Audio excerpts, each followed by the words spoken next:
You had your chance and then you blew it. That is the most absurd statement of the year. Nice. Nice. Oh, baby. I'm in my zone, I'm feeling it.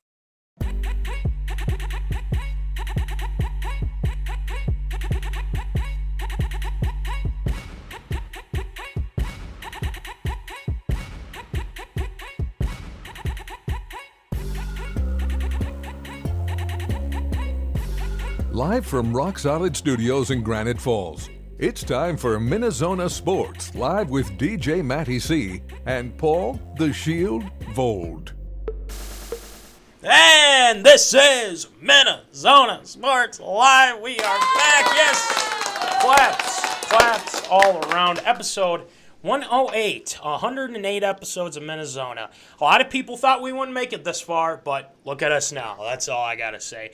But I'm your host, DJ Matty C, a.k.a. Matt Callahan, a.k.a. Callie, a.k.a. Matty C, etc., etc., etc.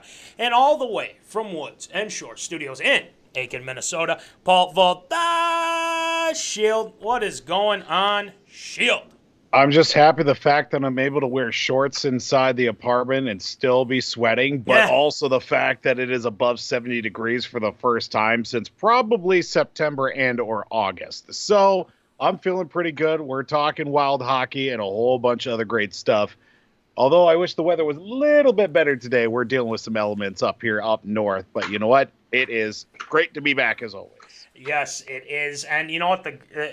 I said this, I tweeted this, I said, listen, if we get cut out for some weird reason, okay, it's not internet, it's just the bad weather outside. So FYI, two people. Usually it's me we're worried about when it comes to internet and or weather, so it's a nice change of pace a little bit. It is a nice change of pace, definitely. Usually it's, well, obviously the wind here and whatnot, we all understand that. But anywho, we have a lot of cool things happening. We're talking about the Wild. Unfortunately, the loss last night against the Blues. And then we're checking in with the Twins, though. They're actually leading the AL Central. Who would have thought about that?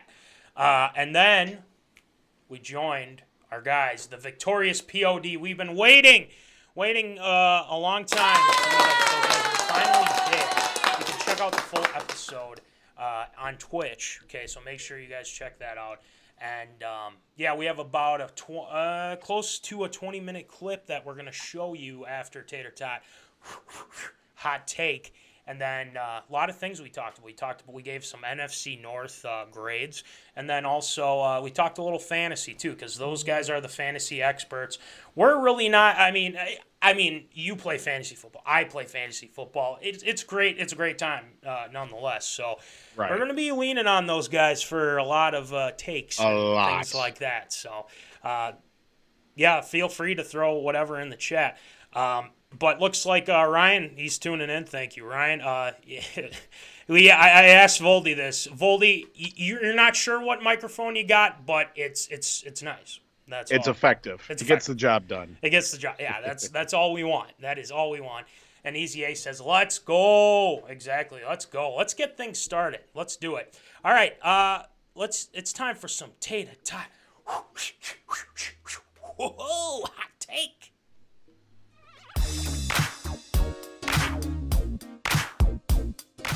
Fresh out of the oven, it's Tater Tot Hot Take.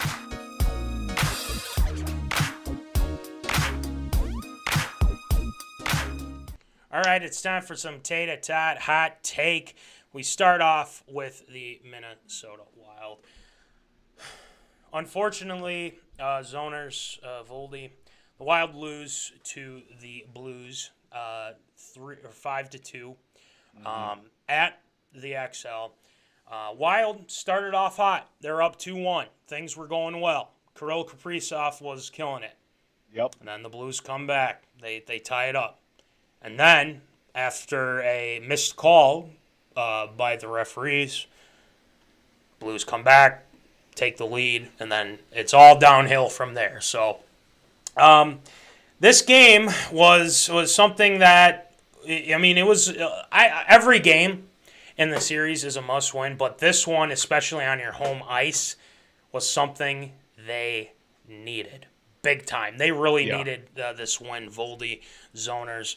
And unfortunately, they weren't able to get it. There's a lot of things to digest from this game. But the fact of the matter is, and I say this, is they're still alive.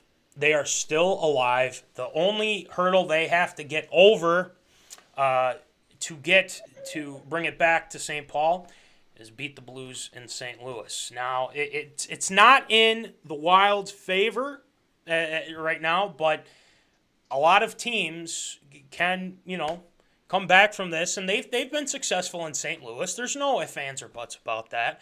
Yeah. I think they can bounce back from this, but Voldy, what are your thoughts on the overall game yesterday?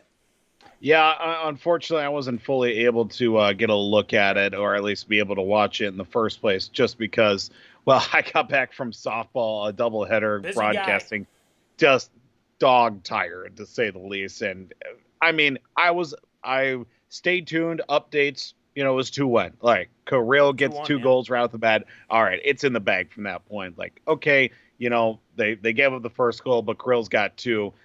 Here we go. And then for some reason I woke up at midnight, and I wish that I didn't wake up at midnight, rolled over and checked my phone. You get Vladimir Tarasenko to score a natural hat trick to pull away against the Wild, a guy who has been garbage all season long, and a shell of the player that he once was, is embarrassing, I think, for the Wild, just because, of course, he's going to come alive in the worst possible spot for the Wild to, in a situation, they needed to win that game, obviously, to gain the advantage. And I think I heard during the pregame show as I was listening in that whichever team wins Game 5 in an opening round series, 80% of the time will end up winning the series as well. So that already puts the Wild behind in a big, big spot. And I'm just still waiting to see. There were a couple bright spots. Obviously, with Kirill getting a couple of goals, that's great. But he's not 20 players. If there were 20 of Kirill, we'd already have the Stanley Cup in tow. Yeah. That wouldn't even be an issue. But the one thing that I'm concerned about is the play of Kevin Fiala on his line as well. It's because of the fact that, look, Fiala played great the last 10, 12 games of the season. I mean, of the regular season. He was killing it. He was looking like the Kevin Fiala of old, and like, all right, he gets going at this great time. While they're going to steamroll everybody that they come into. Hasn't shown up yet. Like, Game 5, there was a little bit more progress. He hasn't played at all like the player that he was the last 10, 12 games of the regular season. It's sad to see because he's a guy that was looking at the start of the year, or obviously to be a major contributor, and he really didn't he had a couple of spurts at the midway point of the season, obviously towards the end of the regular season as well, but the play of his line down there as well is a shell of what it was. Unfortunately, Matt Boldy's kind of dropped the ball as of late, too, even though he did get a goal, but 1 goal in 5 games, not exactly going to get it done postseason-wise. So there's a lot of question marks and a lot of work that needs to be done here for the Wild to take the next 2 games. I'm going to answer, or we're going to answer Walter's question in a second. Is the Wild dream dead? Because I want to go over what happened with the game. Easy A says beating the Blues in Blues territory is tough, and it's tough. But here's what I'll counter to that. They've beaten the Blues at St. Louis already in the series. Mm-hmm. It's possible. You can beat this team. Now, my question is, how are they going to respond? And when I say they, I'm talking about our second line, our third line, and the fourth line. Okay? Yep. Kirill Kaprizov pretty much took over those first 2 periods. And he was fantastic. And there's no ifs, ands, or buts about it. But like you said, like we've been saying here, he needs help. He needs help from the other lines. He needs help from guys like, Walter says it right here, Fiala's line mates haven't helped him. And that's exactly right. It can't always be Kaprizov, Fiala. We need more production, from everybody else. And we need it from Eck. We need it from Hartman. We need it from guys like that have proven that they can do that. In the regular season, they were scoring goals at will. Now, the fact is, they need to be able to work cohesively. They need to use – you can't always be like, oh, well, Kirill's got it. We're fine. No. These guys need to contribute. we can't always rely on Kirill, and it showed last night. Now, let me give you some analysis here of when they were tied, and I think it was the third period that the Blues scored, and to tie it, or no, to take the lead, excuse me. I think it was Goudreau that was bringing down the puck into the zone, or going down towards the Blues zone, and he was literally, I swear, myself, Kerf Doctor was watching with me as well. Like, he got tackled. I mean, the guy's trying to get through, and then he just gets like not even hit, just tackled, and there's a ref sitting right there, and they swallowed their whistles this game, and I tell you what, I can't believe that they missed that call. But shortly after, of course, about 40, 50 seconds later, Tarasenko comes in, scores. I think what happened there is they let the referees get to them.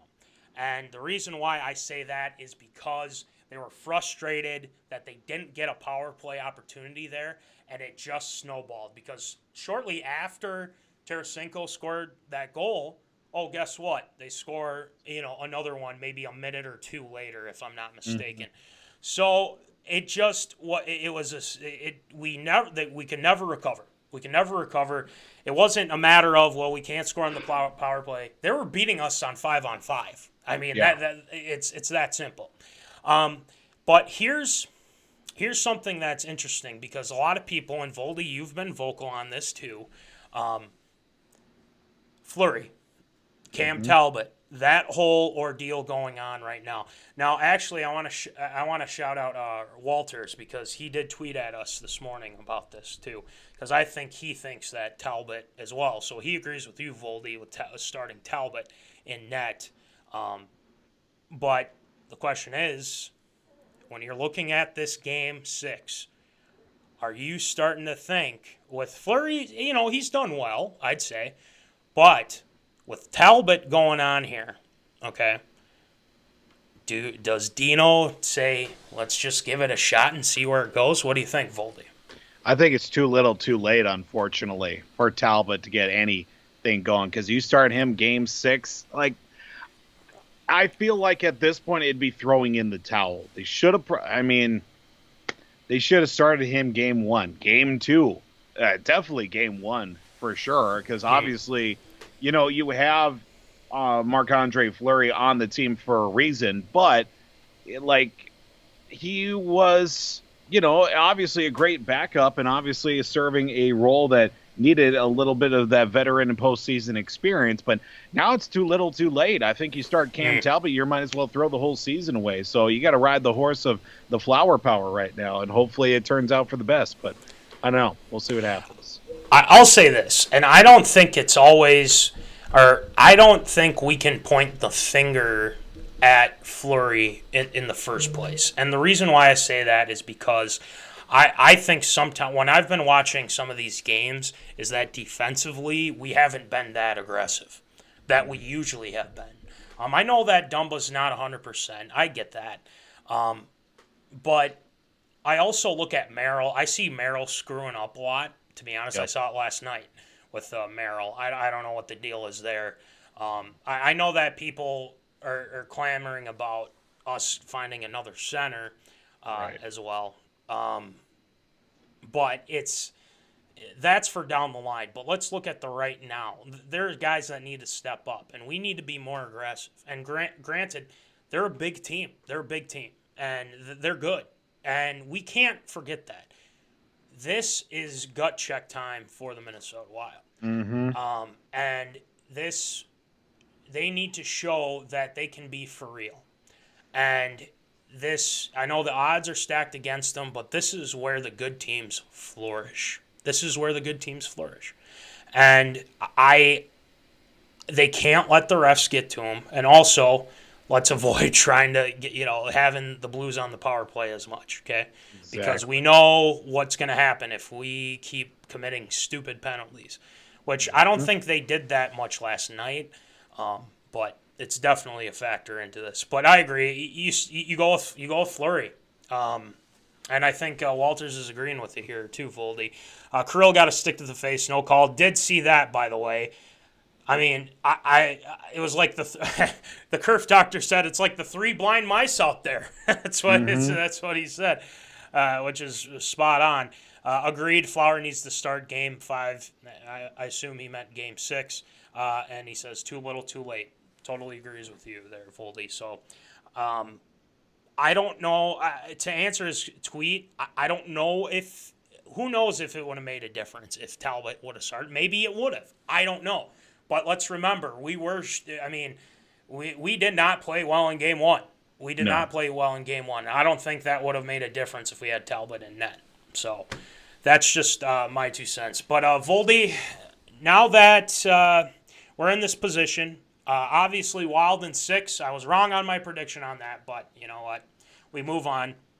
Hashtag Wild in 7, or is this, as Ryan said, is the Wild Dream dead? What do you got, Foldy? Is the Wild Dream dead? I want to say no, but it's really hard to say yes because I just feel like Game 5 just really let a lot of steam out of the room and just really set down any expectations. Well, but 2 games to get. It all starts with Game 6. Obviously, you got to go down to their place where they did steal a game. They did steal, Game 3 after, getting Game 2 and then losing Game 1, obviously, is a bit of a, unfortunate play for them to start off. But you know what? Home ice in this situation, while get off a little bit of desperation, the desperate team is the most dangerous team. So I'm going to say is the Wild Dream dead. I'm going to say no, but I'm going to probably live to regret it. So I know it's hard for me too, but I just feel like this team all year has been so much different, and in a good way. They've been amazing, especially with how Kirill's been able to play well. Fiala's been great, and we need more from Fiala too. But I think this is going to go to 7 games. Now, whether the Wild are going to win or not, that's a whole different story. I don't think the dream is dead, and it depends on if you mean for this year or down the line. I think the future is very bright. The question is how is Billy G going to work the salary caps and also re-sign the guys that have played well this past season. I was my hope is still there with the Minnesota Wild. I think if they're gonna overcome this, they need to get more production out of their guys, not just on the first line, but the second and third. They need that desperately. Defense has got to step up. I mean, there are too many times guys are looking, like they're like, what the hell's going on? Let's get going defensively too. So, it's the age-old question. It's going to go to Game 7. Are they going to win Game 7? Sure. I'm going to go Wild in 7 because I still believe that they can do this. The fact is you got to get by St. Louis in Game 6 tomorrow. Exactly. At 8 p.m., apparently. Not 8:30, 8 p.m., but guess what? Nope. They started at, it was supposed to start at 8:30. Puck didn't drop till 8:50, so don't know what's going on there. Bettman, we need to have a conversation. So anyway, let's move on and go Wild for tomorrow. Let's check in with the Twins, Voldy. We haven't checked in with the Twins in a little bit. The Minnesota Twins actually are doing really well. They're first in the AL Central. And guess what? Pitching has been somewhat solid. There has been some good things with pitching, and that's what happens when you go out and you spend a little bit of money. The thing is they don't want to listen to me, but that's okay. It's just the way are things going. Sonny Gray returns. There have been some injuries, but the good news is that they haven't been long term. So like Buxton's maybe had a sore hip or something like that, I believe, this past day, or this past couple days here. And Jorge Polanco's been pretty good as well. this is the exact start that you would hope that they would have, and they had. They do have a solid start here to start the season. I don't know. The article I have up here bolsters Twins' sensational staff. I don't say that is not a good word for it. That's a $2 word if I ever heard of it. Yeah. Sensational is a little too much for that one. But, Voldy, what are your thoughts on the hot start of the Twins so far? I think it's been very surprising. Obviously, I shouldn't say very surprising. It's been unexpected, especially with the amount of moves that the Twins made this offseason, getting rid of Josh Donaldson. They traded for a shortstop for one of their 17 catchers that they had. Yep. And then they go ahead and flip the catch. They flip the shortstop that is an Isaiah Kiner-Falefa, and then Josh Donaldson send him to the Yankees. And, they send Ben Rortvedt as well. Get rid of Mitch Garver. Then you sign Carlos Correa. A very un-Twins-like offseason, to say the least, for this group. You get Sonny Gray in a trade. You also are looking at a couple of other arms coming up. You tab Joe Ryan to be the starter for opening day. You have Josh Winder in the mix. You have Bailey Ober, Griffin Jacks has come up most recently to help out in a couple pinch situations as well for them. I think it's been very surprising, at least from the pitching staff side of things, that, okay, they're going to go on the young side, so we're going to get shelled a little bit, or maybe we'll be able to steal a series or two with some of these young guys. But it's been a fairly balanced, approach from them. Joe Ryan's looked really good. Did get roughed up in his most recent start, but it's been pretty good. Offensively, too, there are some things that are left to be desired. Byron Buxton, obviously we know when he's healthy, he is dangerous. He is deadly. Carlos Correa helping out when healthy has been a really nice piece added in there, too, because it's not going to be all on, obviously, for Byron Buxton and for some of the other guys in the lineup too, that they have that complementary piece to be in that mix for this group too, to at least establish a little bit more of the offense. We already know Miguel Sano is hot garbage. When are they going to get rid of him? Thank God he's getting surgery to at least put that away for a while. Some of the young guys also coming up too. Jose Miranda's stepped up and come up in a big situation. Celestino's gotten a little bit of playing time as well, and a few other guys that have been called up recently have contributed, in the Twins have been able to keep pace in the Central, which is good, and actually are leading the way too, which is awesome. Right, and it's like you mentioned about Correa, because that's kind of the big news, because they're taking on the Astros right now. They're down 2-1, but Correa, like you said, he's dealing with a middle finger contusion. Obviously, we want the guy that we spent a lot of money on the field and playing, but I'd rather have issues like this start up now than later in the season when things have happened. Now, this is the start you wanted, especially when the division is kind of all over the place. Chicago not starting off hot. I mean, Kansas City still trying to figure out their identity. And, Detroit, well, it's Detroit. We'll leave it like that. But it's looking good from the perspective of that the guys that they in this offseason they went out and got have actually come through. Now, is that going to remain consistent? We've seen hot starts before with this Minnesota Twins squad, but sometimes when we have these hot starts, there's always we're going Sharpie. Downhill. Here we go. No. So we got to be aware of that. And also, guess what? You got to be aware of Buxton. Is he going to be healthy around that time as well? Not busting into walls, and breaking down things and whatnot in his body. You mentioned Sano. Why does it always seem to me like the beginning of every season, he just forgets how to play baseball or something? I mean, it's just pitiful. It is just so bad. He was like, what, 3 or no. It was like 3-33 or something like that to start this season. Yeah. Like, why does this keep happening with him? I don't understand.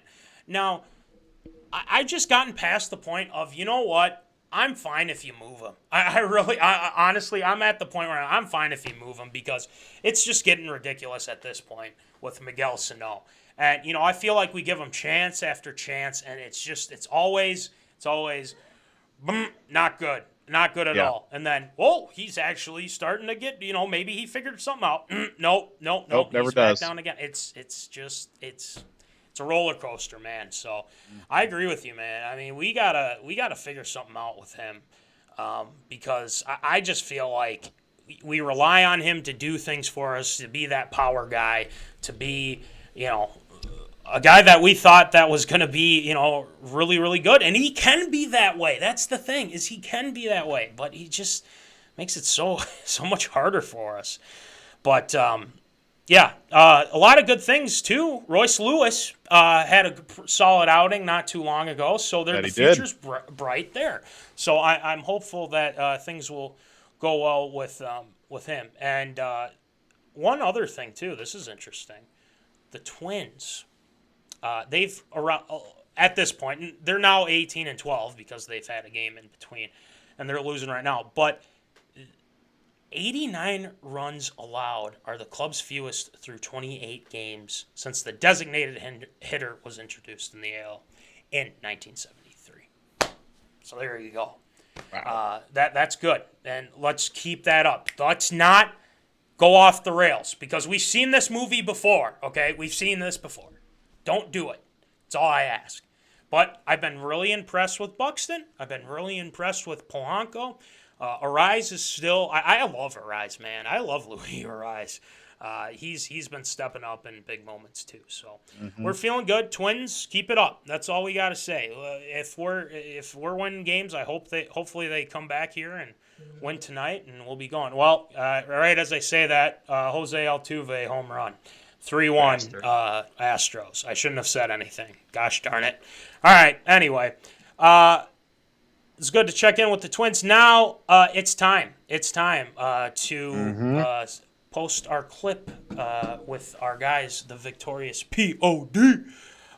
We had a fun time, man. I mean, we can only bring a snippet. We'd be on here for a long time. I mean, but it was worth every minute, second, the whole hour and 30 minutes or whatever it was. So in this clip that we're gonna post or that we're gonna show you guys here is we're talking about we're giving our thoughts on what the NFC North is gonna look like. We're ranking, Vikings, Packers, Lions, Bears, all that stuff. So we're going to be doing that. And then also we're going to get into some fantasy stuff here. And that is from the draft. So there are a lot of rookies that we talked about. Wide receivers. I think we got into quarterbacks a little bit there. But if you want to check out more, make sure you check out the Victorious POD. As we post this, or as we're playing this, you can check them out on all the socials medias. You can check them out on Twitch. You can check them out on YouTube. All the fun stuff. So we had a great time with them. So without further ado, enjoy. That's just kind of my take on it. But the Bears, not fearing them this year. I'll tell you that much. We've got a long way to go until the season begins and, of course, until the season ends. But while we have you here, before we move into some fantasy stuff, Maddie, I'll start with you. Can I get your NFC North ranking by the end of the regular season? Who do you think, what do you think the rankings are going to look like for the NFC North? Oh, man. I'll give you Putting the you early... on the spot. Yeah. I'll give you the early reaction. I think the Vikings are going to win the NFC North. I think they're going to be the division winners because, to be honest, they look like more the complete team. Now, I will say Green Bay still is kind of lurking a little bit. You always have to be aware with Rodgers. As much as I hate the guy, he's a heck of a talent. I mean, there's no ifs, ands, or buts about it. The guy is very talented. But when you get rid of Devontae, when Darius Smith is gone, those are some key pieces. And they've been Vikings killers, let's be honest. Darius, especially Devontae. I mean, he does that to every team, but still, I mean, especially the Vikings. Now that those guys are gone, I think this is I think they're going to win to the division. It depends on the new scheme. It depends on injuries. We all get that, but I would probably pin the Vikings as 1. 2 would probably be Green Bay. Green Bay, I think, kind of has a good enough defense. They have a good enough running game. They have Aaron Rodgers. But the fact of the matter is I just don't like their weapons that they have enough to outmatch the Vikings because, I mean, you're going to have to worry about Dalvin Cook. You're going to have to worry about Thielen, Jefferson when you're taking us on and whatnot. So I'd probably say Green Bay at 2. And then 3, I'm going to go with Detroit. I think Detroit's going to be number 3. It just makes more sense with them to be number 3 right now. I feel like they're gonna start off slow, but I think they're gonna pick things up by the end of the season. They're gonna be a little bit more competitive than they have been, but they still have a long ways to go. Voldy mentioned it earlier. I think they're gonna have a long way to go before they're ready to take on the purple and Green Bay. And Chicago's last just because Chicago just didn't do anything during the draft and free agency. They're just blowing things up. So they're going to be the cellar dwellers, I think you said, Ryan. Mm-hmm. So, yeah. Those are my rankings so far. Voldy, what are your rankings for the NFC North this year? Vikings, Packers, Lions, Bears. Exact same as DJ Matty C. Short, sweet, to the point. I like it. Mihoff, what do you got? I'm going to switch it up by saying Vikings, Packers, Lions, Bears. The exact same thing. I expect the Vikings and Packers to come down to like whoever wins the head-to-head. So I could see it being 11 wins for one team and 10 for the other. But I feel like the Lions will bump up to maybe 6 wins, and I'm going to project the Bears are. I bet you by this time next year the Bears are picking in the top 5. Okay, all right. At risk of being thrown off half of my own podcast, I'm gonna say, and the only reason I'm gonna say this is because I'm just not sure if the Vikings are going to be able to put together a game plan to be successful in the first year. The Packers are gonna take number 1 in the NFC North by a game. It's just because, like Jack said, it's gonna come down head to head. I know it's painful for you guys. Go ahead. We've had these discussions that Walters is a closet Packers fan because he and I played a weekly NFL pick'em game last year, and he was all cocky and confident about how he was in first place. And I'm like, the 4 wins you have, you've picked the 4 opponents against the Vikings. Like, you are cheering against them to win. You are happy when the Packers do well. You draft Packers players there's a whole thing. I have a whole list of this conspiracy theory about it. And I'm like the meme with the guy with the board pointing from Always Sunny. Yeah. I'm like, this is why from back in 2007, he wore a green shirt once, and it's a whole thing. Okay. Hey, Sylvia. So the one thing I got 2 main reasons here. Number 1, the Vikings are transitioning from a 4-3 to a 3-4. Correct? I didn't get it backwards, right? All right. So we've never had the personnel for that, except so I'm not sure exactly how that is going to translate in year 1. That's a major concern for me. Number 2, Aaron Rodgers. Maddie, you said it earlier. Don't like the guy. He's a terrible person, but he is an amazing NFL quarterback.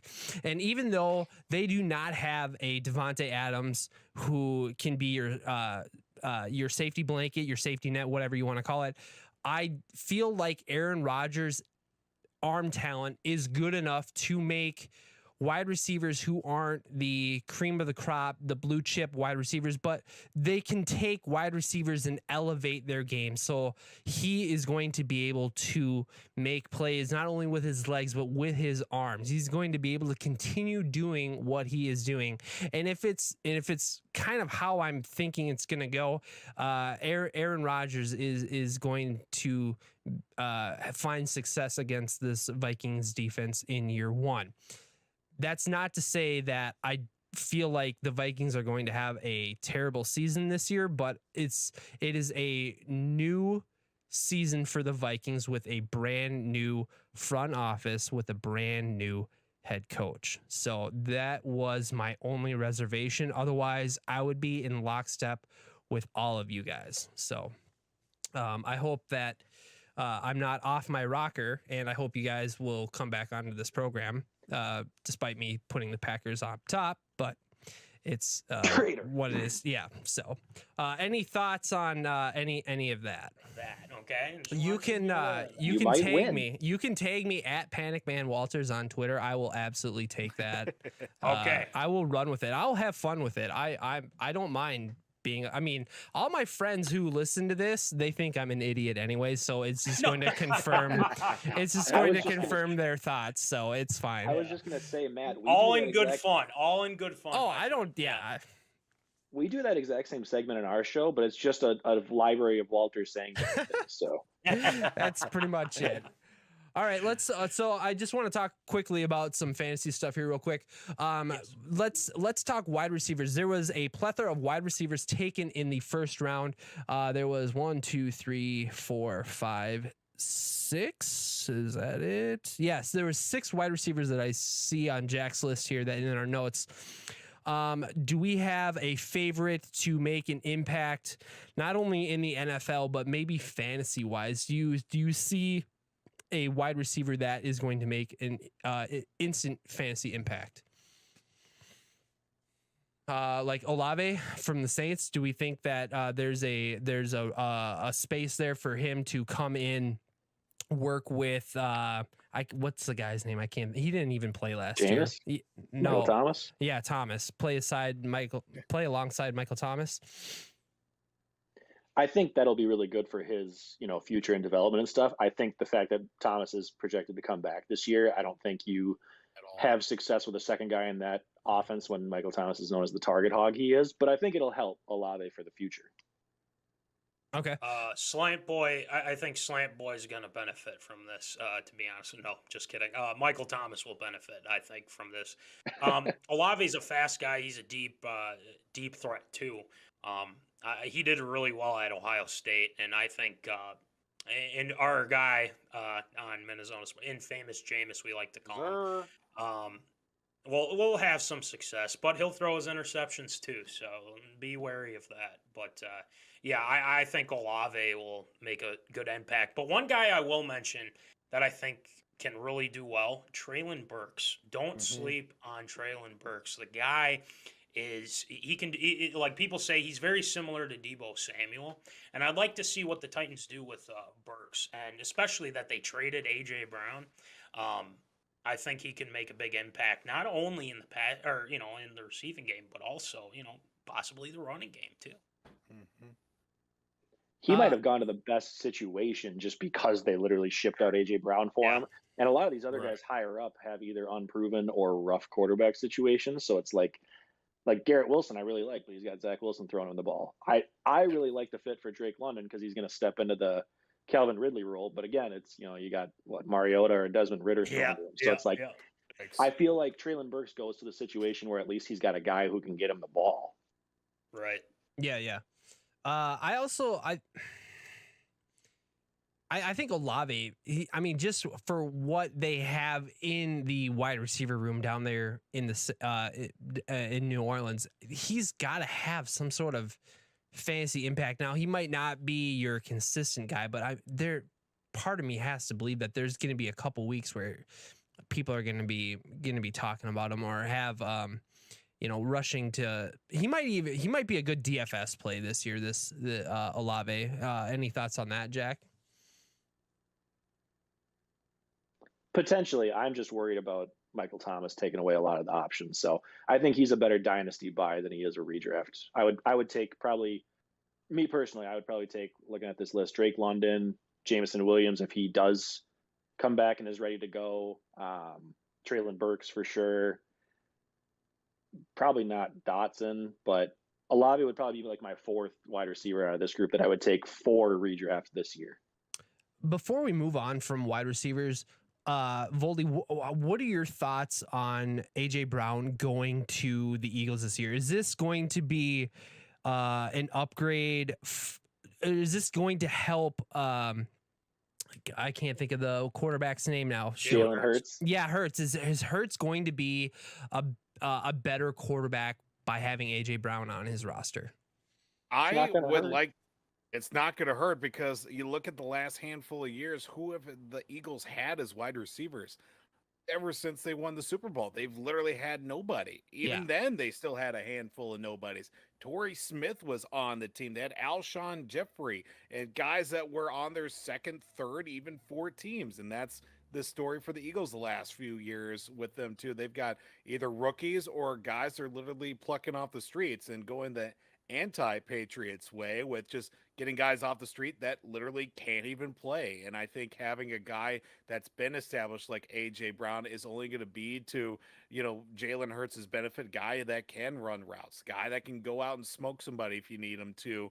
And, obviously stretch the field with him. I think it's going to help. Maybe even step up some of the games with Jalen Reagor and for that crew there too is, really going to help out Jalen Hurts and maybe put up some more points this year for them. Yeah, I really think that AJ Brown going to the Eagles this year is really going to bolster that wide receiver room. Devonta Smith, even though he was good last year, he didn't make a huge fantasy impact. But I think having AJ Brown there is going to take some attention away from Devonta Smith, and so I would say that Jalen Hurts is going to have an easier time finding a wide receiver open this season, whether it be AJ Brown or Devonta Smith. Any thoughts on that? Quick hot take on Devonta Smith, worst Heisman winner ever in my mind. Just throwing that out there. Okay. Most boring, bland wide receiver and Heisman Trophy winner ever. I just had to get that off my chest. It's been bugging me ever since he won it. Just like, what? Hey, you guys can come on here and vent anytime you guys want. I mean, this is an open, safe space. You open the floodgates, yeah. All right. So is there anything else that we want to talk about with wide receivers? Otherwise, we're going to move on to quarterbacks here real quick. One sleeper I think we got to keep an eye on, Sky Moore. I think that's a big one because you look at the Kansas City Chiefs right now. Tyreek Hill, I think. Yeah, he's with the Dolphins. Yeah, so they're losing one of their top guys. Yes, you have Travis Kelce. And then it's pretty much after that, you're looking around being like, well, Byron Pringle. I don't think he's there, or maybe he is. I'm not sure. But I think Juju. Sky Moore's a guy to – yeah. Juju. Yeah. Juju. Yes, Juju. Juju. Thank you. Sky Moore, I think, is a guy to look at because not a lot of people have seen what he can do. And, Andy Reid, he's a mastermind. So I'd probably put him as a sleeper obviously, you could probably pick him up waivers or whatever you would want to do with him. So, yeah, Sky Moore, sleeper, in my opinion. Okay, cool. Jack, you got anything? 2 bullet points. One, as far as the AJ Brown thing, I do think, although it's exciting for Hurts, I do think it hurts AJ Brown's value a little bit just because Hurts runs the ball so much. Not that Tannehill was a great quarterback or anything, but I do think that this will be a slight step down for AJ Brown, so more of like a mid wide receiver 2 for me. And then the only other big wide receiver news that we didn't touch on yet was the Hollywood Brown to the Cardinals trade, which is huge, especially in light of DeAndre Hopkins being suspended. So that was very surprising and came out of nowhere. Yeah, how floored were you guys? I mean, this I feel like the 2021 playoffs, like even through now, like it has been the most exciting time for the NFL. Like the playoffs were so amazing and fun to watch. You had close games, you had comebacks, you had overtime. I mean, it was just fantastic. And then we roll into free agency and we have big name players who are traded, and then we get to the draft and now we have big name players being traded for draft picks. I don't think I've ever seen the NFL as on tilt as this. I mean, can you guys ever remember a time like that? No, not really. I'll say that, but you said like I really wasn't floored, but I know who was, and that was Lamar Jackson. I think yeah. that he was not happy. He subtweeting, and they try to cover it by saying, well, he wanted an offensive line, but they traded away one of his top targets. I mean, of course they're going to be a little peeved about that. But from a fantasy perspective, him and Kyler Murray, in Arizona, I think this could be really good because DeAndre Hopkins is suspended, and granted, I think he could make a big impact to Hollywood Brown. But yeah, then again, I mean, you look at the Ravens, there's controversy, I think, going on there with them and Lamar. So, yeah, just add on. I mean, there's got to be a reason why. I mean, I think he's been trying to like play it cool with like the whole, with his contract, but there's definitely something weird going on within the organization. Speaking about quarterbacks, I see on the list here that Jack put together, Kenny Pickett to the Steelers. Are we thinking that? Excuse me. Are we thinking that he is going to be the only rookie this year who is going to make an impact not only in fantasy but in the NFL? That's a great question. It's, when you have a coach like Mike Tomlin, I think he's always found a way to make the Steelers a winning team. Now, you factor in that Big Ben is out or gone now. You bring in Pickett, guys he went to college for Pittsburgh. He's played at Heinz Field. I like the familiarity, but I don't know if you guys knew this before the draft, but they were kind of big on Willis for a little bit. They had dinner with him. They wanted to see what he was like, but I don't know. I think something changed where they wanted to go with the hometown guy. I think this could benefit him. Now, granted, yeah, you have Chase Claypool, but the guy's kind of a nut anyway. That has some fantasy implications too. But then again, he's solid. I mean, he's gonna have some solid games, but I wouldn't look at him as I mean, he's probably their only option right now, from what I understand, with Juju gone and whatnot. Freiermuth's a good tight end. But I think there's going to be some growing pains with Pickett, but I think Tomlin and their coaching staff is going to find a way to make him successful. So I think they worried about his hand size or something like that, or whatever it was. He got tiny hands, but tiny baby hands. Yeah, tiny baby hands, exactly. So, but I think he can. I think he can be successful in Pittsburgh. Okay. I'm a big Deontay Johnson fan. He's their other guy there. He is a target monster and kind of an alpha. So I like him. And then, I mean, you got Najee. So I know their offensive line isn't great, but their defense is elite.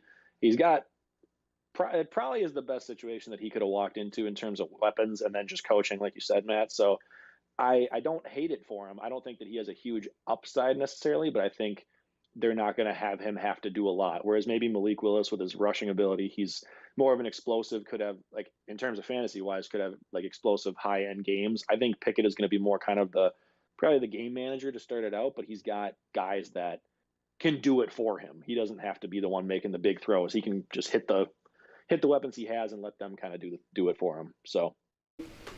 All right, we are back, and if you want to check out more, check out our guys at TheVictoriousPOD. That was so much fun, Voldy. We were talking a little bit about quarterbacks there for a little bit. I mean, we talked about how they're kind of a little bit, on the weaker side this draft compared to previous drafts. But we talked about that, and then also just some other stuff. I also brought up the question of where do you rank Christian McCaffrey? And these guys had a really good analysis on that. They thought it was absurd that Matthew Berry had McCaffrey as the number 2 overall player in fantasy. And we talked about that. So be on the lookout. We might have that segment posted on the socials media, so you guys can check that out too. But if you want to check out more, check out the Victorious POD. So we wanted to play that clip for you guys, and we can't thank those guys enough for having them on the show and also putting it on our show as well. So fantasy football is somewhat approaching a little bit. It's getting there. Yikes. But be on the lookout. These guys know what they're talking about, especially Jack and Ryan. They know what they're talking about. They know the good matchups, the dynasty leagues. We usually do the redraft, but it's still because we're basic. We're basic like that, all right? That's how things go. Ryan also says, much appreciated, guys. It was so great to have you. And we appreciate you as well. I know you still want a hat. We'll get that going for you, buddy. Yep. We got it on lock. All right, let's get going. It's time for Absurd or Approved.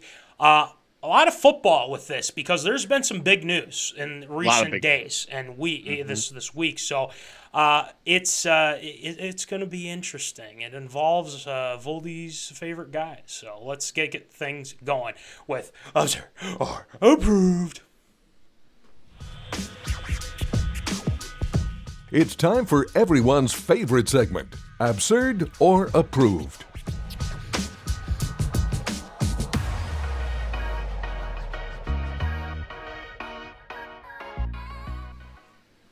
All right, it is time for Absurd or Approved. So, Voldy, why don't you rattle them off for us, please? Well, we're going to start off. Of course, we can't start off anything without talking a little TFB here because it was announced this week that Tom Brady, whenever he decides his football career is going to officially fully end, that he will join Fox Sports as its lead NFL analyst when his playing career is finito. Now, Fox did not disclose the terms of his contract, but the New York Post was able to leak out something here earlier this week that the 7-time Super Bowl winning quarterback has agreed to a 10-year, $375 million contract, the most lucrative in sports broadcasting history. Now, it was also of note that this one contract alone, I believe, would be even more than Tom Brady has made in his entire NFL playing career as well. And it also works that Brady will be working alongside with Kevin Burkhardt, who is still with the brand as an ambassador for Fox and will with a focus on client and promotional initiatives, as Tom Brady going to be heading into a different direction if and when he decides to hang him up as well. Now, this does bring up the absurd or approved part of our conversation. Is it absurd or approved? Do you think Tom Brady will get as much hate being with Fox Sports as Joe Buck did in his time with Fox Sports? No, he's not going to get hate. The thing is that now he goes from the field to the booth, and it's. Don't be Booger McFarland. That's what I'm going to say. Don't be Booger McFarland. TFB, I think he knows well enough what to do. He's going to go into this with an open mind. He's going to be ready to go. I mean, it's that simple. With that contract given out to him, it keeps him in the game. And I think it's been apparent that he wants to stay connected to the game as much as possible. Him being in the booth is good for him. I think that gives him a time to, after his career. I mean, he's the greatest of all time, and then you're teamed with a guy that I think is top-notch, and Kevin Burkhardt. I've forgot nothing but good things to say about Kevin Burkhardt. I think he's a fantastic announcer. That tandem is going to be very good. Now, you might think, well, the Jim Nantz and Tony Romo's pretty good, but I'm telling you, this could beat out Romo. No offense to Romo or Jim Nantz. This is a very good tandem. Now, I think after Fox lost Aikman and Buck, and no matter what you think about, their dynamic and whatnot, they were able to land the Monday Night Football job. So now they don't have to go every week with the prime. I mean, they get the primetime games and everything like that, which is great. But now it's just the Monday Night Football where they focus on crappier matchups, apparently. No offense. But we'll get into that in a second, actually. But I like this. He's not going to be hated as Buck. It's not that simple. There's going to be the Tom Brady lovers. There's going to be the Tom Brady haters. That's what it's going to happen. And it's like, oh, we can't get this guy out of the game. Well, guess what? He's going to bring the viewers, man. I mean, it's that simple. This was a great deal by Fox Sports. they can't screw this up. They just they can't, because if they do, you're going to lose the best player, the GOAT. You're going to lose the GOAT. So, but I think this contract just tells you, I think this is the last year for sure. This isn't going to what happened this past offseason, but I think this is going to be the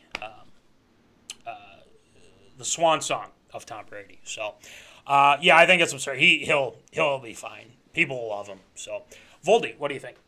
Yeah, just going on my comment from earlier, talking about this one contract making more than his entire NFL earnings. Well, according to roster management system, they calculated that Brady has made over $302 million in his career thus far. So it is going to be more than he made in the NFL, and it comes at a bit of a nice little price as well. You don't have to take any hits. You can still be involved in the game, and you can flex some of your strong mental muscles by educating some people at home. Him being with Kevin Burkhardt is great, because wasn't Kevin Burkhardt with John Lynch for a good while before he went to GM role with San Fran? I think so. I think he was with Charles Davis too. If I'm not Charles mistaken. Davis. So he as he was with Greg Olson.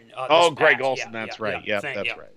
Continue. Yeah, but I mean, this is great. This is just fantastic. Fox Sports doing the initiative to lock up TFB as soon as they can. Is there going to be as much hate with Joe Buck and Tom Brady? No.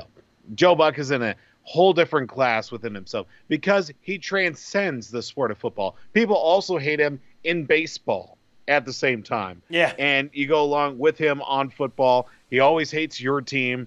He doesn't know why, but he just hates your team. That's the logic behind that. With Tom Brady, you at least get to be a little bit smarter as well in the process of listening to him, being alongside with Kevin Burkhardt too.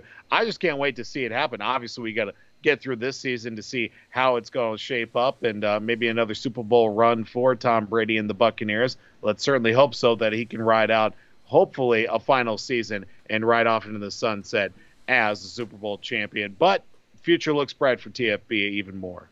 Yep, I think this is good. Because I remember, when he originally was like, I am officially retiring. It only took him a month or two or whatever it was. Yeah, his retirement lasted was what? It was longer than the lockout or something. It was either shorter than the lockout. No, the lockout lasted longer than Tom Brady's retirement. Gotcha.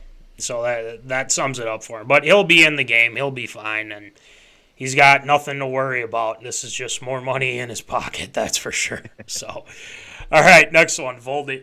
Well, a little prelude from earlier we were talking about was some clunkers that will be for Monday Night Football. It was unveiled that the Monday Night Football schedule will be highlighted by a Week 2 matchup between the Tennessee Titans and the Buffalo Bills, a rematch that will be from one of last season's most exciting matchups that came down to mere inches as well. Yeah. That's going to be the Week 2 matchup that will be on September 19th. Now, this will also have a few other wrinkles thrown in. The Vikings going to be playing on a Monday night. That will be on, I believe that is.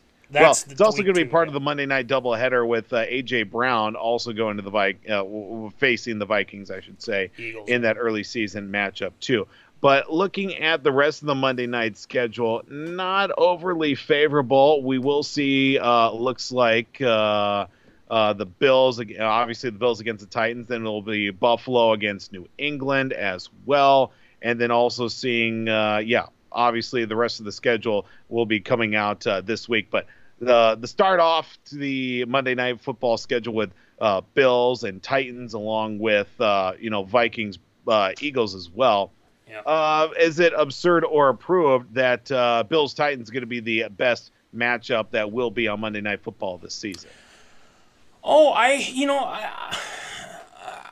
wouldn't say that that's the only good one, because I look at that the Vikings-Eagles one is very intriguing to me, because this is a different Eagles team. You add A.J. Brown to your wide receiving core, and you have Devontae Smith. You have Jalen Hurts can run the ball, but their running game's okay. But this is a different looking Eagles team. Now, how is this going to look against the Vikings team that has kind of revamped the leadership around them? and whatnot. So I think that game's definitely in consideration. Are we playing the Bears again on Monday Night Football? Probably. Oh my God. What is it? I don't understand. I mean, I'm going off on a tangent here, but why? It's just every stinking year. Oh, let's have the Vikings take on the Bears at Soldier Field. Just stop. I don't want to watch a Monday night, especially the Vikings and Bears at Soldier Field. It's just, it's such a bad game. It's just, oh my God. All right. Anyway, so anyway, let's just go with this. The Eagles and Vikings Monday night, I'm okay with. Totally fine with. The Vikings are going to be going to London too, so we got that. But as for the Monday night, I think that game, and I'm not trying to be biased here, but it's true. I think that could be a game to look at. And also, involving the Bills too. They're going to be taking on New England again. New England has showed its teeth this past season, okay? Mac Jones, a.k.a. Caitlin Toner's love interest there, might be. I mean, they're a good team. They will give the Bills a run for their money. That will be a solid matchup.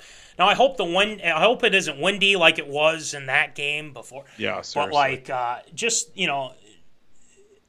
Allen versus Jones. That's what we want to see. And obviously with Diggs and whatnot. And also there has been word that the Vikings will be playing the Bills week 16 or something like that at Buffalo. So that'll be interesting game too. But for Monday night, I'd say Eagles-Vikings I think is going to give them a run for its money. But it'll be a good matchup nonetheless. So I'll say that one. I'll say it's absurd. I think the Vikings-Eagles might be the better matchup. Voldy, what do you think?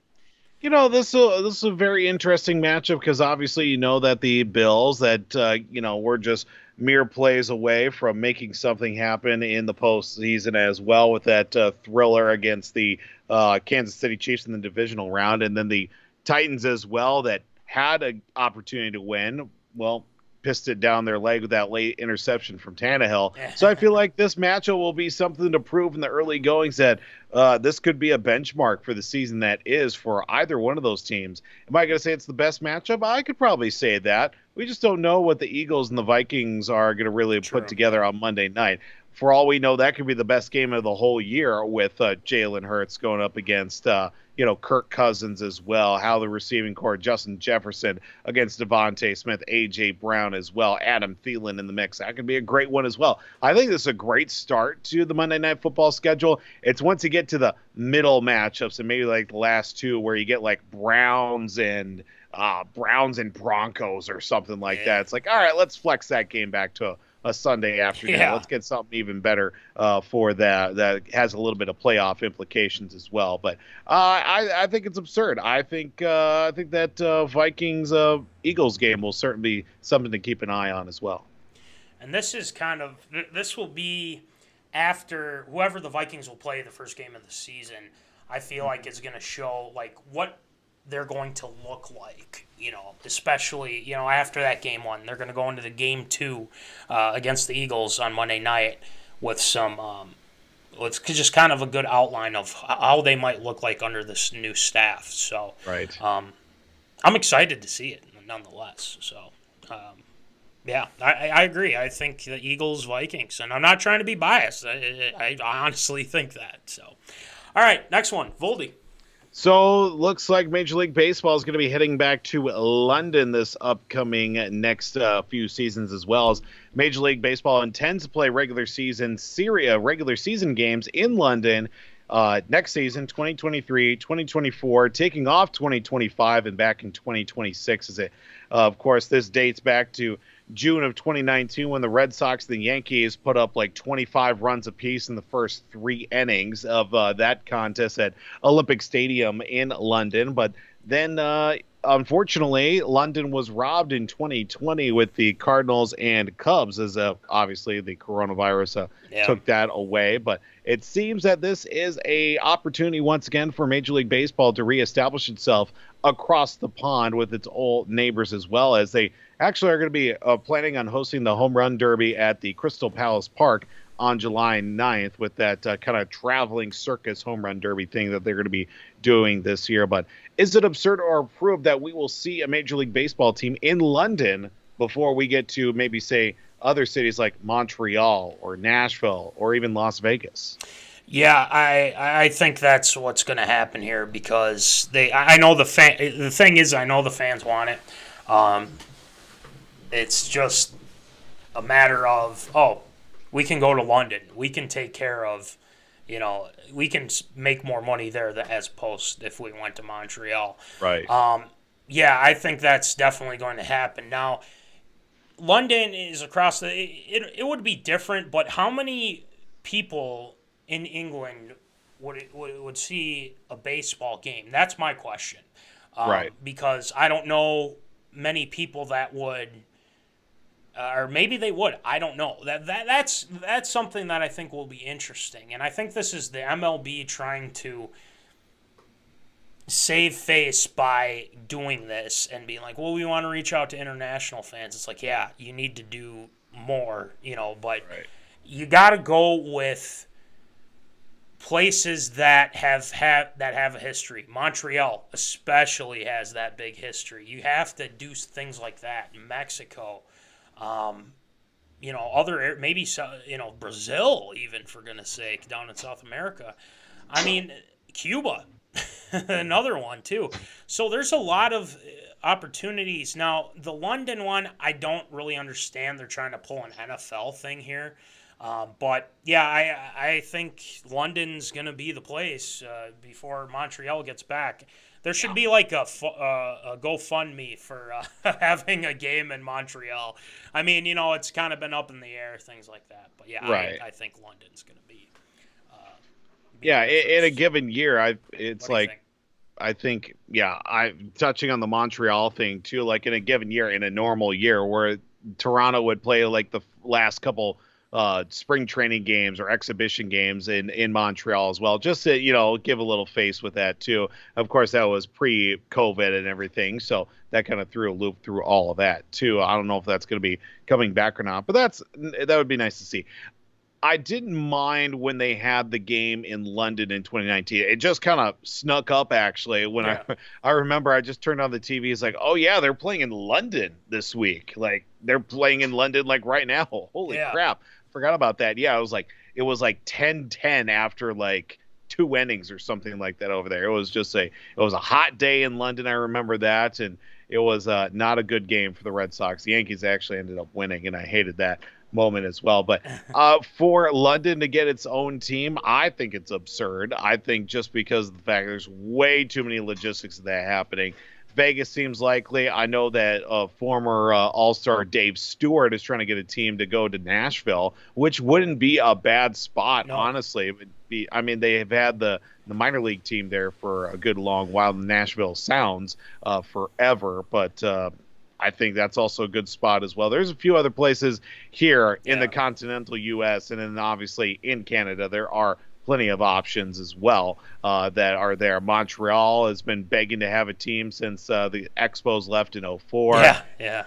Well, unfortunately, it doesn't look like that's going to be happening anytime soon. But I think it's absurd. I don't think Manfred's got the stones in him to send a team abroad. Yeah, well, there's a lot of things wrong with Manfred, but it's seriously. He probably won't have the stones, that's for sure. All right, next one, Voldy. All right, so looks like the old name, image, and likeness situation for college athletics took a bit of a bump here this week. Now, the NCAA's Division I Board of Directors published new guidelines Monday to clarify that boosters, including recently created companies designed to provide athletes at a particular school with endorsement deals, should not have any contact with prospective college athletes, their family members, or their representatives as well. So basically, you can go nuts with the guys that are guys and gals that are already in college. Now, the high school recruits and those that are looking at to be prospective college athletes are still off limits as well, as the guidelines were crafted by a working group of athletic directors, conference commissioners as well, because obviously the NCAA updated its rules last summer to allow college athletes to make money by selling their name, image, and likeness. As the first response, there's a lot of money coming in and out for some of these kids that are making hundreds of thousands and some even millions of dollars in college. That there was also a growing concern that boosters and NIL-focused companies known as collectives are offering money as incentives to attend a particular school. So basically, pay to go to this school. Now, is it absurd or approved with these new guidelines? Do you think that's going to slow down or maybe deter some top recruits from going to a Power 5 conference because there are going to be so many extra rules when it comes to the NIL situation? That's a tough question because, when it gets to this stuff, there's always something that there's always something with the NCAA. We can't control this. Right. We can't control that. Well, that's why you have to adapt. And the fact is they didn't prepare for it. Mm-hmm. And it's on them for not doing their homework on this certain thing. And they should get paid. And granted, they were more focused on their checkbooks than the actual players. And this shows them like, hey, you gotta rein it in here and have some guidelines to it. Now, to answer the question of will they slow down the top recruits to go into the top or the Power 5 schools?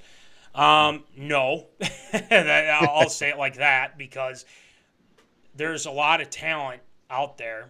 They want to go to those big. They want to go to Alabama. They want to go to Clemson. They want to go to schools that they know they're going to be successful because the school has a pedigree of being successful. So I don't think this is going to slow down because they don't have anything to slow them down with besides this little plan that they hatched up. I mean, it's not going to work. They're still going to go to the Power 5 school. It doesn't matter. If they have the pedigree, they're going to go there. It's that simple. And that's really all I have to say about it. But you can cap the boosters all you want. There's always a way. There's always a way, and people will find a way to get through the NCAA. So good luck with trying to enforce it. We'll see. Voldy, what do you think? Look, at the end of the day, these kids are still going to get their money coming out of high school, going into college as well. I don't think it's going to stop them from going to Alabama, going to Clemson, going to Texas. If they want to go to Texas, good luck with that. Football players, that team is trash, horns down. I just don't see this as being much of a deterrence. Like, it's out there because, like, when the NCAA came out with this, it was just free range. Here's your money. Here's what you want. Stop bugging us about it. Basically, that's what I got the sense when the NCAA is just like, all right, I don't give a damn. Your name, image, and likeness. Just leave us alone. Just go away for a little bit. Go make your money. I feel like now they're just like, okay, what the hell did we just get ourselves into? Now we got to start backtracking and putting in some more regulations on this. It probably won't be too much longer till we'll start seeing, like, for lack of a better term, salary caps on some of these higher institutions as well, like the university, like Alabama or something's got to be at a certain salary cap or something when it comes to some of these NIL deals or something like that, because you can try and regulate it all you want. At the end of the day, the money's still going to be handed. Now it's, instead of being under the table, it's right out in front for everybody to see with these collectives and these boosters as well. I don't think it's going to stop anybody. I think it's absurd. I think it's just going to keep on going the way it's been going. Now it's just all completely legal. Yep. And they just, like you said, they just said, here you go. And we don't have a plan, apparently. Well, now we're paying for it. So, it's on you guys. NCAA, it's the NCAA. That's all we got to say. All right, last one, Voldy. All right, this is an interesting one that's kind of been ho-hum and hush-hush for the last couple of years, but is now starting to rear its ugly head. Mm-hmm. The Mississippi Department of Human Services on Monday has officially sued former NFL quarterback BrettFavre and 3 former professional wrestlers and several other people and businesses trying to recover millions of misspent welfare dollars that were intended to help some of the poorest people in the U.S. Now, the lawsuit says the defendants, quote-unquote, squandered more than $20 million in money from the Temporary Assistance for Needy Families Anti-Poverty Program. Now, some of the names included on this to include, of course, former Vikings quarterback, former NFL quarterback, that being Brett Favre, also including the $1 Million Man, Ted DiBiase Sr., and Teddy Jr. as well, who were professional brothers and professional wrestlers. Of course, Ted DiBiase Sr., the $1 Million Man himself, which is completely ironic in the sense as well of squandering millions of dollars. Now, getting back to the person we want to talk about with Brett Favre as well, that it was quoted as saying the money, $20 million within itself being squandered out of this poverty fund. Whether it comes back or not as a ruling that Brett Favre was held liable or had even knowledge or is in paper saying that, he was part of this whatsoever, do you think it's absurd or prove that Brett Favre's reputation is damaged by this, even being remotely connected to the whole situation? It's not. And, I don't... Apparently he didn't show up to some event he was supposed to speak at and things like that. I don't think this tarnishes his legacy or anything like that.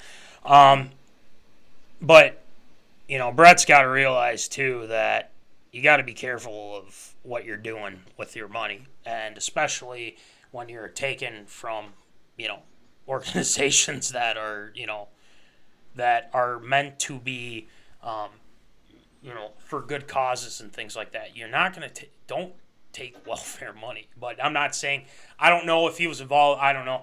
But let's be honest. Brett Favre's reputation, I think it was probably more damaged when the whole Jen Sturger thing came about. That was the first thing I thought of when asking this question. I'm glad we're on the same page on that, because I think the Jen Sturger thing was a little bit more, oh crap, this isn't good type of deal. But that could have gone really bad. But this situation, I feel like I don't know who knew what, or if he knew, if he didn't know.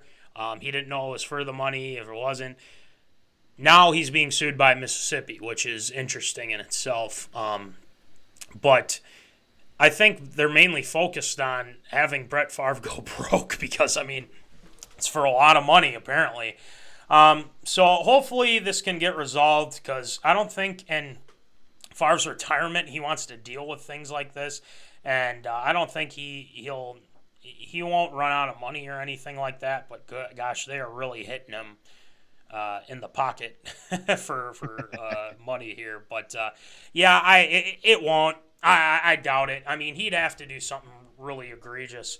But Brett has to be careful though, because Brett sometimes doesn't think before he speaks. No offense, and that's no offense to the Silver Fox, and I'm eternally grateful for Brett Favre, I can say that. But you got to be careful, man. You're walking on you're close to walking on thin ice here. But the Sturger thing, I think, was a little bit more damaging. So seriously. What do you think? I think what Brett Favre's done in his life, whether it be the whole Jen Sturger thing or even him coming out with those problems with painkillers and all that too. The damage has been kind of done as well. He's kind of recovered things as well in his post-football career as well. He's just kind of out there living life right now and doing his thing. This, I feel like, is just, wrong place, wrong time. I would certainly hope it's wrong place, wrong time. I don't know the motivations of Brett Favre, and especially trying to take money away from people that desperately need it too. And of course, the embezzling and then squandering of the millions of dollars is definitely not a good look. I don't think this is going to hurt him in the grand scheme of everything. It's just not quite something good to be caught up in right now with him in his post-football career. I don't think it's going to damage his reputation at all. Nope. Brett Favre's still Brett Favre. That's all that matters. Exactly. That's all that matters, the Silver Fox. But I hope there's nothing else involved with it. That would just be terrible. Yeah, seriously. So then it will. If we find out things that went wrong. But anyway, great job with ARA this week, Voldy, obviously. And it's time for some Shield shoutouts. we've got a good lineup for you tonight for Shield Shoutouts. Obviously, some good and some sad, very sad too. But there's always Shield Shoutouts. That's all that matters. So let's get it going. What's up? Ashi Shoutouts. Shield Shoutouts.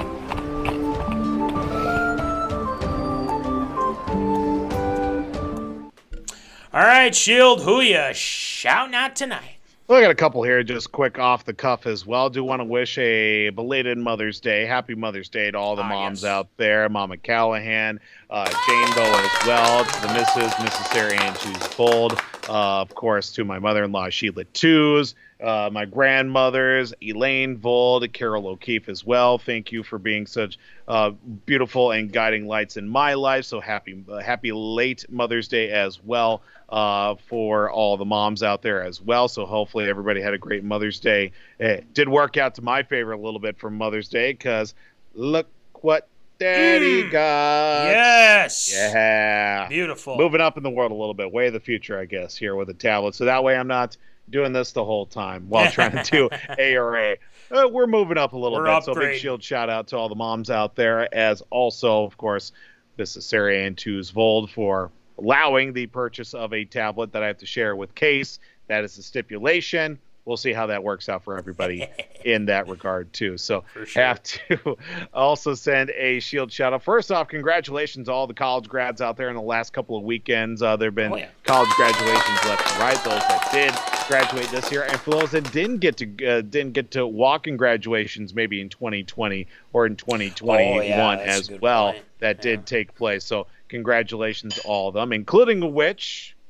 graduate in the family as well. Jenna Skaggs graduating from South Dakota State University. And also before she graduates, she also turned 21. So happy belated birthday to Jenna Skaggs as well.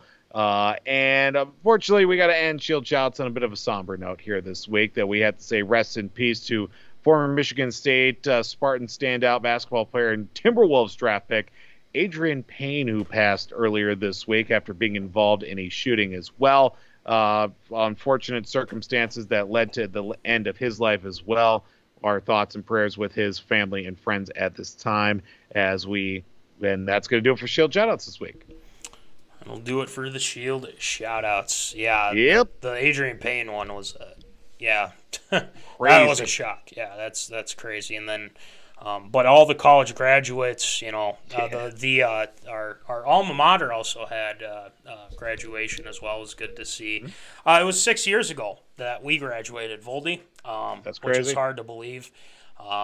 Especially, the photo 10-year high school reunion is this year. Yep. I don't know if I'm going to be making mine, but I'd like to, but we'll see. Yeah, we'll see if we can make it, attend and everything like that. So yikes. But I know it's crazy. It is just crazy. So anyway, great job with Shield Shoutouts per usual. And you still got the glove, Coach Bo said keep it. So we love that. And keep it, I shall. Yeah, keep it, you shall. We love it.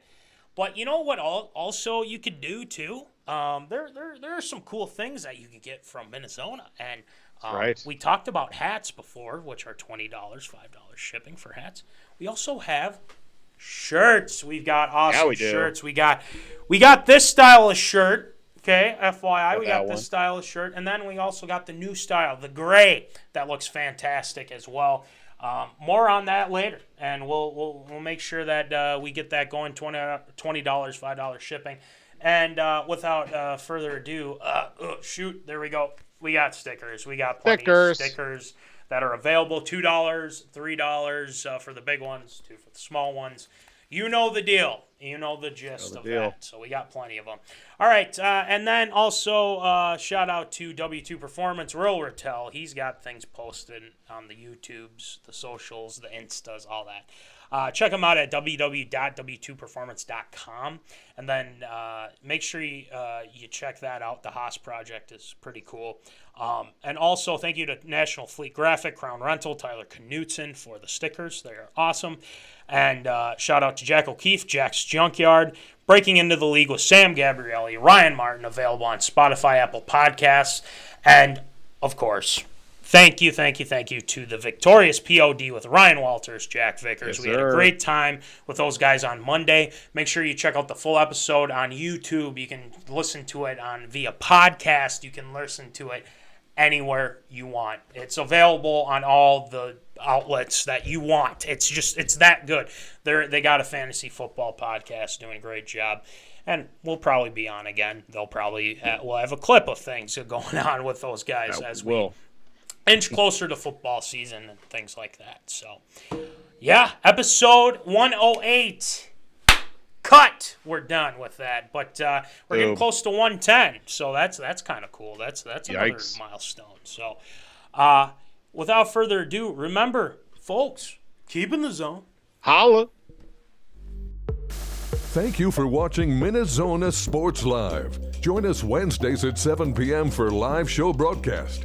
And as Voldy likes to say, follow us on all the socials medias.